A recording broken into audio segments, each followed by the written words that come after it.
Hello everyone, it is Jayden and welcome to The Alpha, the show where we talk about the hottest topics in pop culture and sports. If you enjoyed this video, be sure to hit that like button on the video, and if you enjoy my commentary and myself truly as always, be sure to tap that subscribe button and to hit that notification bell to get notified when all my videos go live. I love you guys so much. Peace, love, and positivity always, y'all. See ya. I was essentially minding my business, okay, on the Twitter world and scrolling. And I see Mr. Ryan Reynolds. He posted something on Instagram. Okay. He posted this. If I'm not mistaken, I didn't look it up to make sure. I saw this Instagram post yesterday. I did not know if it had a caption or not, so I'm not going to sit here and say that it did or didn't. But as we can see, over the original and standard Avengers logo, he has a A with a red marker around it, giving his own original Avengers type logo. Looks like something that Deadpool would definitely do. So, now, I know there's been reports, and I saw exactly where John Campea actually talked on his show today, where he essentially was like, okay, this wasn't actually what it seemed to be. Ryan Reynolds was not teasing Deadpool coming back in Avengers Doomsday. But we're not here to argue that. I had this show written up well before I received that. Now, I didn't do a background check and, fact check that. But we're just going to sit here and act like there's a possibility because it's the point of my topic, okay? First of all, Deadpool being in Avengers Doomsday would be one of the smartest things that Marvel has done in a while. We know since the end of Avengers Endgame, they have not made a lot of smart decisions. And there's a long list of those unsmart decisions. And I can argue one that they just had is possibly delaying the release date of Fantastic Four from Superman. You can argue it. We're not going to go down that road. But I have, and I don't know a lot of people in the community has. There is people that has fussed about there being no type of juice going into this next Avengers movie. It's the Avengers. And I said this in a couple of podcasts ago. Going into the very first Avengers movie, there was hype. Captain America, the first movie, Captain America's in the middle of Times Square. Where you been? Son, it's been a long time, leading up to the very next Avengers movie. Avengers Ultron. Let's not get started with Avengers Infinity War and Avengers Endgame. Those movies had an exceptional amount of hype leading up to those films. And I made this comment, and I'm going to say it again. This has been the most bland and dry lead up to a Marvel movie yet to date. Specifically an Avengers movie. Now, we've had thuds like the Marvels, maybe even Thunderbolts even, that you could possibly point out where it's like, who cares? But with an Avengers movie, we're talking about a franchise of movie. Not a franchise, but a series of movies in a franchise.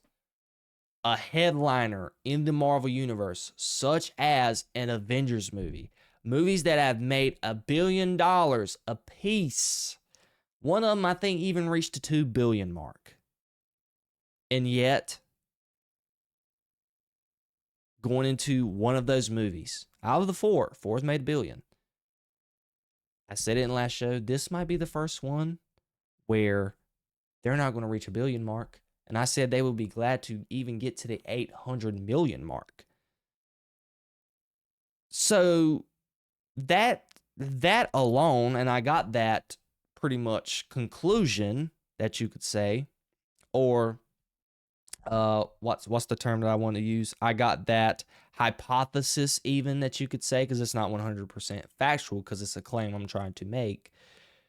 because of the very stale lineup that you have at the moment leading up to this film. And I wrote it down when I was talking about it. Outside of Thor and the Fantastic Four and maybe the OG X-Men, we don't even know what they're going to do with them. What is there to get you excited for this film? Who? Who knows how much Thor is going to be in there? Who knows how much Fantastic Four is going to be in there? I think Fantastic Four is going to be a vital component to the story. But out of all of those, even Thor, I love Thor to death. And even the OG X-Men. Because I don't know what type of capacity they're going to be in this movie. But none of them would have a bigger draw than Ryan Reynolds and Deadpool. Ladies and gentlemen, Deadpool and Wolverine has been Marvel's only billion-dollar movie since Endgame. You can fact check me on that. I may be wrong, but I can promise you I'm got to be 100% right. Deadpool and Wolverine is the last movie for Marvel, and the only movie for Marvel since Endgame to do $1 billion. Now, and after I'm saying that, and now that I'm thinking about it, I'm 100% wrong, because that movie was actually No Way Home. So, since No Way Home, so 2021, instead of 2019, let's just transition 2 years. Since Spider-Man No Way Home, Deadpool and Wolverine has been the only film to hit $1 billion. Out of how many movies there's been? Let's sit here and think. We just had Thunderbolts, Fantastic Four, Ant-Man and the Wasp: Quantumania, The Marvels, Guardians of the Galaxy Volume 3, which was actually a very good movie. I think I want to say that's it. Doctor Strange and Multiverse of Madness. That's another one that we didn't think about. So that is pretty much it off the top of my head. So out of all those movies, none of those have made $1 billion. Granted, with those titles, those characters, it's easy to see why they didn't even make $1 billion. But a lot of those movies I don't even think they were close to even cracking the 500 mark. And we know that Fantastic Four possibly might be that first movie to crack the 500 million mark. We're just going to have to wait and see, because even right now they're saying that there's a possibility that Fantastic Four might fall short of $500 million at the 490 range, which would be an absolute travesty. But that's another topic for another day. But putting Deadpool in this movie, that alone might give you an extra $100 million, 150, maybe even north of $200 million. I promise you. When people know and see in that teaser trailer that Deadpool is in this movie, there's people that more than likely is going to be clamoring into the theater just to see that. And I understand that Deadpool and Wolverine was this movie that was filled with nostalgia. Got Hugh Jackman coming back playing Wolverine. He's got the comic accurate yellow suit on, something that we have never seen in Hugh Jackman when it was teased in the 2013 Wolverine movie. At the end of the movie, in the plane, when he opened the mask, I will never understand to this day why we have never, since the transition from 20th Century Fox to Marvel, why we were never able to see that from 20th Century Fox. But I digress. So it is a no-brainer for me. And a no-brainer for Marvel to try and include Deadpool in some way, form, or fashion. The old school X-Men are going to be there, so why not have another member of the X-Men? And why not possibly have not Ryan Reynolds, but Hugh Jackman come back to play Wolverine? Because OG Cyclops is going to be there.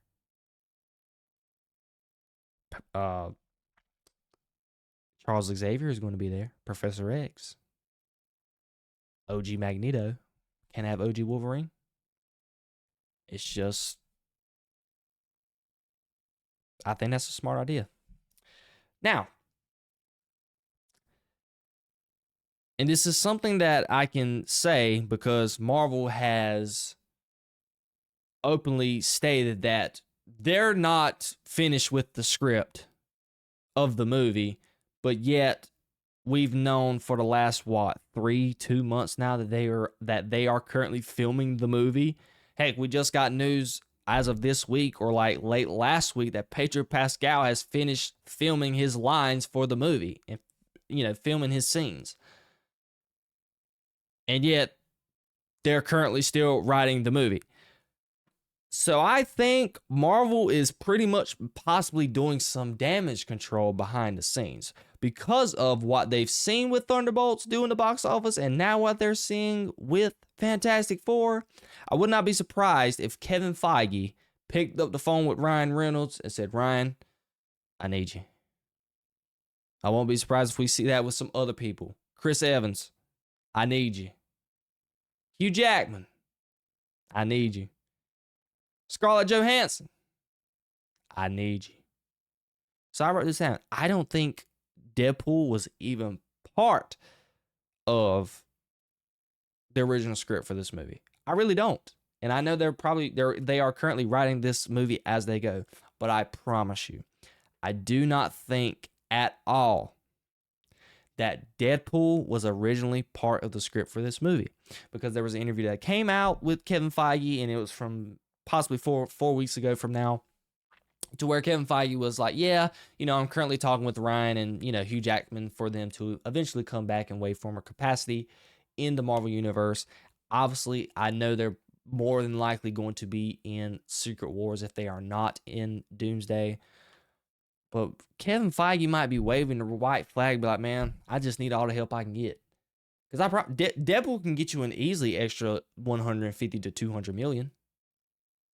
I think it's easy enough to say that. Well, could that be good enough to go from 800 million possibly to get you to the billion mark? I don't know. It's all hands on deck for this film at this point.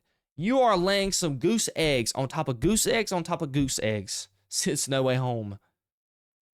And you are in the danger zone of becoming the first Avengers movie to not be able to hit $1 billion. Because I promise you right now, if Spider-Man did not come out, and I made this argument when I talked about Spider-Man a couple of shows ago.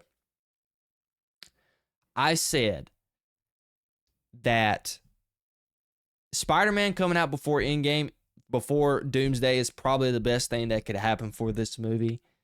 And we know that Marvel actually has no ties in that. That has all to do with Sony. So Sony actually placed, originally Spider-Man was supposed to release after Doomsday. So that's the reason why we thought that Spider-Man wasn't even going to be in the film. So now that Marvel has delayed Doomsday to after the release of Spider-Man Brand New Day, I don't know if they're cooking up a final end credit scene for Spider-Man to be in Doomsday. That is the only thing that I could see a reason why they might be able to crack $1 billion. Just might. I don't know. It's just a hypothesis. But if Spider-Man Brand New Day is good, then there might be a reason why. But again, you're coming off Fantastic Four. You're coming off of Thunderbolts. Straight duds. Straight goose eggs. Not good enough. And you're leading that up into an Avengers Doomsday Avengers movie with a Doctor Doom character that we've had no experience with so far out of the... And I know this is a spoiler, but darn it, you've got to have seen Fantastic Four by now. And I know many of you have possibly watched my movie review. But maybe that was... And supposedly they said it was Robert Downey Jr. supposed to be in the end credit scene at the end of Fantastic Four. That's the only time we've seen Doomsday. So why, as a fan, would I be excited to go see Avengers Doomsday at the moment? Me, as a consumer and as a fan, I'm just very excited to go see it because I haven't seen Chris Hemsworth's Thor in almost 5 years. And when I last saw him, I did not enjoy that movie at all. I'm interested to see the OG X-Men, specifically Cyclops. They're supposed to have some comic accurate suits on. I'm excited for that. And then maybe the Fantastic Four. I'm just interested to see how they get from their world and get to the current universe that the Marvel Cinematic Universe is currently being held in, vice versa. I don't know. That's the only thing that's interesting me into going to go see this film. But for a modern audience who is an average moviegoer, should they be intrigued to go put a butt in a seat and spend north of possibly $17 on a movie ticket on a weekend? They've left me nothing. So I think putting Deadpool in this movie is a no-brainer type of marketing move. But I digress. What do you guys think? Should Deadpool be in this movie? I think he should, without a shadow of a doubt. Do you think he was originally in the script? Do you even think that this tease by Ryan Reynolds is true? He may be talking about Secret Wars. We're just going to have to wait and see. I want to know all of your comments down below.